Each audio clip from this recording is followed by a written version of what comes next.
तो आज हम त्रिकोणमिति के बारे में आप लोग को बताने जा रहे हैं। त्रिकोणमिति तो क्लास में हम लोग पढ़ते ही हैं, उसके बाद कंपटीशन में भी इनके बहुत सारे क्वेश्चन रहते हैं, इसलिए इनको हम देखेंगे थोड़ा डिटेल से और देखेंगे कि फॉर्मूला जो हम लोग रखते हैं वो भी आसानी से आप लोग बना लीजिएगा, रखने का भी आवश्यकता नहीं पड़ेगा।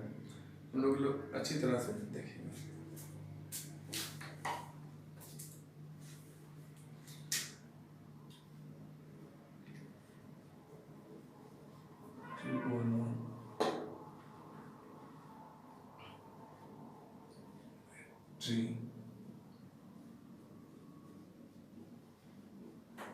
हिंदी में त्रिकोणमिति बोलते हैं।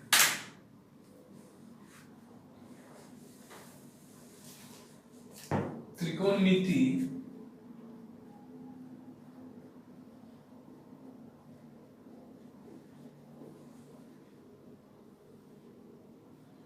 त्रिकोणमिति को अगर ध्यान से देखें तो लग रहा है त्रि प्लस कोण प्लस मिति, यानी त्रि का मतलब तीन, कोण तो कोण ही है, मिति का मतलब माप या मापना, यानी तीन कोणों का माप। यानी हम लोग ट्रायंगल के बारे में करेंगे, त्रिभुज के बारे में, और वो भी समकोण त्रिभुज के बारे में। क्योंकि त्रिकोणमिति में हम लोग जब त्रिकोणमितीय अनुपात को समझते हैं और सीखते हैं तो वहां लंब कर्ण आधार का बात होता है। इसका मतलब ये तीनों चीज केवल समकोण त्रिभुज में पाया जाता है, इसलिए हम लोग समकोण त्रिभुज को पहले ध्यान से देखें।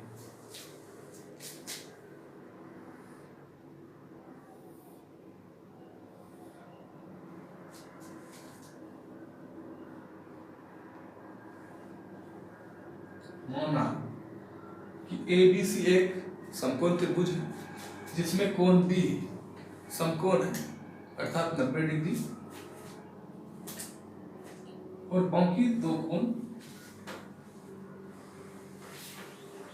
को अगर जोड़े तो वो भी 90 डिग्री बन जाएगा, क्योंकि किसी भी त्रिभुज के तीनों कोणों का योग 180 डिग्री होता है। तो त्रिभुज ABC में कोण A, कोण B, कोण C को अगर जोड़ दे तो 180 डिग्री हो जाएगा। तो कोण A, कोण B दिया है 90 डिग्री और कोण C रख दिया। अब यहाँ देखें कोण A प्लस कोण C बराबर 180 डिग्री माइनस 90 डिग्री।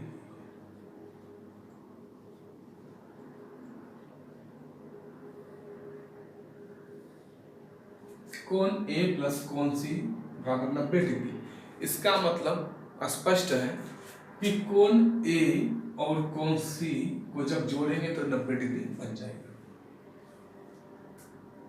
अब यहाँ ध्यान देंगे कि कोण C और कोण A ये न्यून कोण है, क्योंकि किसी भी त्रिभुज में एक से ज्यादा समकोण त्रिभुज नहीं हो सकता है। अगर एक से ज्यादा समकोण त्रिभुज हो जाएगा तो केवल दो कोण को मिलाने से या जोड़ने से 180 डिग्री बन जाएगा, जो कि गलत हो जाएगा। कोण को हम लोग इस तरह से ड्रॉ कर लिखते हैं और इसे थीटा से निरूपित करते हैं। फाई से साई से भी कर सकते हैं। Vertex A, vertex B, vertex C अगर बोले तो ये शीर्ष A, शीर्ष B, शीर्ष C, अंदर में भी शीर्ष A को यहाँ कोण A बोल सकते हैं, शीर्ष C यहाँ कोण C बोल सकते हैं, और B है यहाँ B बोल सकते हैं। अब हम लोग देखेंगे कि लंब कर्ण आधार को कैसे पहचानेंगे।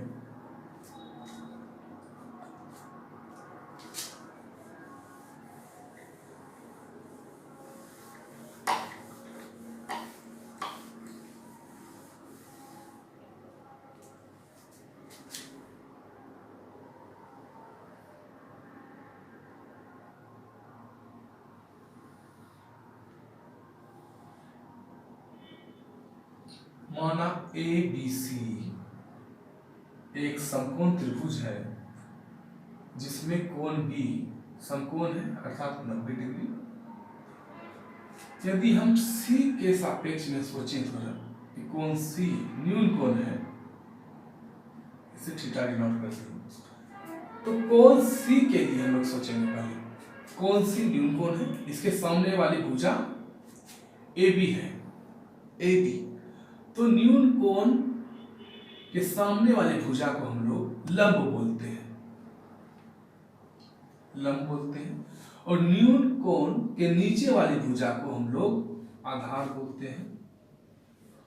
अब जो भुजा बचे उसको कर्ण बोल देंगे, या फिर हम बोले कि 90 डिग्री के सामने वाली भुजा को कर्ण बोले, या फिर त्रिभुज की सबसे लंबी भुजा, समकोण त्रिभुज में त्रिभुज की सबसे लंबी भुजा को कर्ण बोलेंगे। तीनों बात आप बोल सकते हैं, सबसे लंबी भुजा, समकोण के सामने वाली भुजा, या फिर लंब आधार को छोड़ के जो भुजा बचे वो कर्ण कहलाती है। तो थीटा अगर यहाँ हम लोग देख रहे हैं तो इसके सामने वाली भुजा लंब कहला गया, थीटा के नीचे वाली भुजा आधार कहला गया, और सबसे लंबी भुजा या फिर समकोण के सामने वाली भुजा कर्ण कहला गया। लंब को हम लोग इंग्लिश में परपेंडिकुलर बोलते हैं, परपेंडिकुलर। आधार को बेस बोलते हैं, कर्ण को हाइपोटेनस बोलते हैं,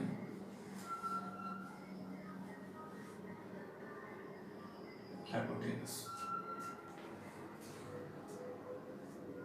यदि हम कोई दूसरा ट्रायंगल लें, मान लीजिए ट्रायंगल XYZ है, इसमें समकोण त्रिभुज Y है। यदि हम बोले X न्यून कोण है, न्यून कोण तो Z भी है, लेकिन कोण X के सापेक्ष अगर बात करें कि X न्यून कोण है, तो इसके लिए इसका भुज सामने वाली भुजा यानी YZ लंब कहा जाएगा। थीटा के नीचे की ओर अगर फिगर हम लोग सीधा करें, यानी ये वाली भुजा आधार कहा जाएगा, और 90 डिग्री के सामने वाली भुजा बोले या सबसे लंबी भुजा वो कर्ण कहा जाएगा। शॉर्ट में हम कर्ण को H हाइपोटेनस लिख सकते हैं, आधार को बेस B लिख सकते हैं, लंब को परपेंडिकुलर भी लिख सकते हैं। अब हम लोग इन्हीं की मदद से त्रिकोणमितीय अनुपात को समझेंगे, आसानी होगा समझने में।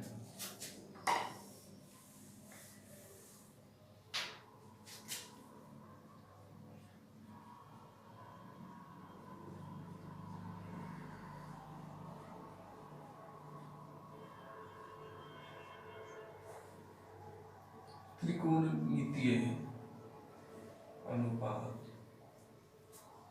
इंग्लिश में बोले तो ट्रिगोनोमेट्रिक रेशियो, ट्रिगोनोमेट्रिक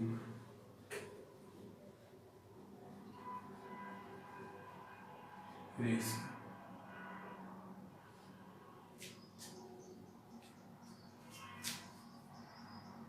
तो ट्रिगोनोमेट्रिक रेशियो हम लोग पढ़ेंगे sine cos tan cot sec cosec के बारे में। तो पहले हम लोग समझ लें कि साइन किसे बोलते हैं, कॉस किसको बोलते हैं, टेन किसको बोलते हैं। साइन SIN, साइन को शॉर्ट में ही SIN साइन बोलते हैं। कॉसाइन को शॉर्ट में कॉस बोलते हैं। टेंजेंट को शॉर्ट में टेन बोलते हैं। कोटेंजेंट को शॉर्ट में कॉट बोलते हैं। सेकेंड को शॉर्ट में सेक बोलते हैं। कॉस सेकेंड को शॉर्ट में कॉसेक बोलते हैं। अब इनका फॉर्मूला सीखेंगे हम लोग।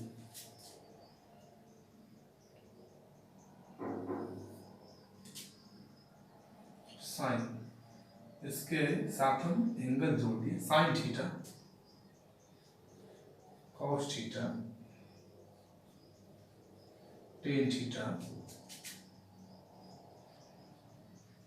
Cosec theta sec theta cot theta. Sine theta, theta हम लोग यहां मान के चल रहे हैं, इसके चलते लंब ये हुआ, आधार ये हुआ, कर्ण ये हुआ। तो हम लोग त्रिकोणमितीय अनुपात को अगर याद रखें तो केवल साइन कॉस टेन को अगर याद रखें तो हमें कॉसेक सेक कॉट का त्रिकोणमितीय अनुपात याद हो जाएगा। तो साइन थीटा बराबर लिखते हैं लंब बटे कर्ण, शॉर्ट में बोले तो P by H. Cos theta को बोलते हैं आधार बटे कर्ण, शॉर्ट में बोले तो B by H. Tan theta का होगा लंब बटे आधार, तो शॉर्ट में पी बाय डी लिख देंगे। अब ये तीन अपने आप याद रह जाएगा। कहने का मतलब साइन का उल्टा यहाँ लिख देंगे तो H by P, hypotenuse by perpendicular हो गया, कर्ण बटे लंब। कॉस का उल्टा यहाँ लिख देंगे सेक में, यानी एच बाय डी यानी कर्ण बटे आधार, और टेन का उल्टा कॉट में लिख देंगे यानी डी बाय पी यानी आधार बटे लंब। तो त्रिकोणमितीय अनुपात हम लोग देख लिए। त्रिकोणमितीय अनुपात अगर याद रखें तो इसके फायदे बहुत हैं। पहला तो आपको फॉर्मूला अगर भूल जाते हैं कहीं तो आसानी से याद हो जाएगा। दूसरा कि सवाल बनाने में भी आपको बहुत सारा मदद मिलने